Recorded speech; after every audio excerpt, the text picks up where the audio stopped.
Oggi è mercoledì 3 febbraio 2021. Nessun giorno è un giorno qualunque. Ciascun giorno rappresenta qualcosa di speciale per qualcuno.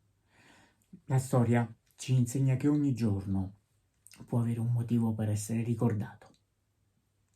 3 febbraio 1991.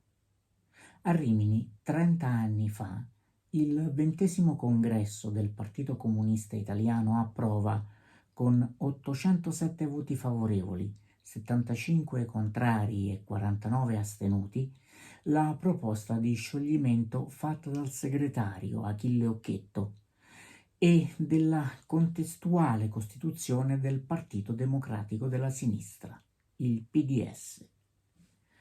Dopo pochi giorni dal 70° anniversario della sua costituzione, avvenuta con una scissione dal Partito Socialista, si scioglie quello che era stato il più forte partito comunista dell'Occidente. Il 12 novembre 1989 il segretario Occhetto, intervenendo a Bologna alla celebrazione di un episodio della Resistenza nella sezione del rione della Bolognina, annuncia a sorpresa grandi cambiamenti. 3 giorni prima era caduto il muro di Berlino, simbolo della divisione del mondo in due sfere politiche, e così Occhetto ritiene di sua iniziativa che per l'Italia sia giunto il momento di aprire un nuovo corso, con la nascita di un nuovo partito della sinistra. È quella che verrà ricordata come la svolta della Bolognina. Non si tratta di un percorso facile.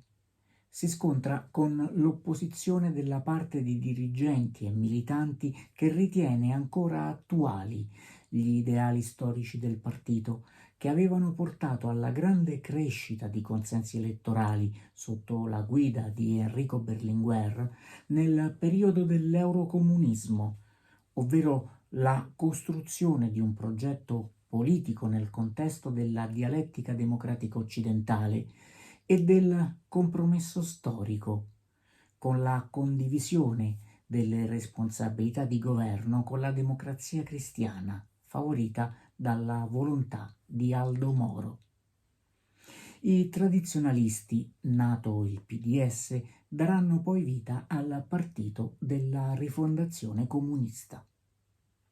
Il PDS si propone quindi alla guida dell'Italia del dopoguerra fredda, dilaniata dallo scandalo politico di Tangentopoli, con l'eredità dell'organizzazione territoriale e politica del PC da cui nasce, e vive tra divisioni e successive trasformazioni, tanto che l'ex ministro socialista Rino Formica dirà criticamente: hanno peccato di presunzione, hanno creduto di poter guidare il disfacimento del sistema perché erano la forza più robusta e organizzata.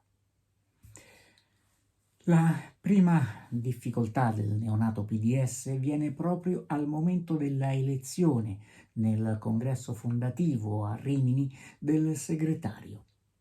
Al candidato Achille Occhetto mancano 132 voti e non ottiene il quorum. Per essere eletto deve attendere il voto del Consiglio nazionale l'8 febbraio successivo. Ogni giorno può lasciare un segno indelebile. Viverlo con lo spirito giusto può renderlo tale. Secondo uno studio della Iowa State University, 12 minuti al giorno per esprimere gentilezza verso gli altri e insegnare buoni gesti e belle regole ai bambini sollevano il morale e rendono più felici. Rivolgere un pensiero a chi abbiamo nel cuore o a chi compie gli anni, inviandogli questo minuto di racconto, può essere un'occasione per cominciare bene i nostri 12 minuti di oggi. Buona giornata.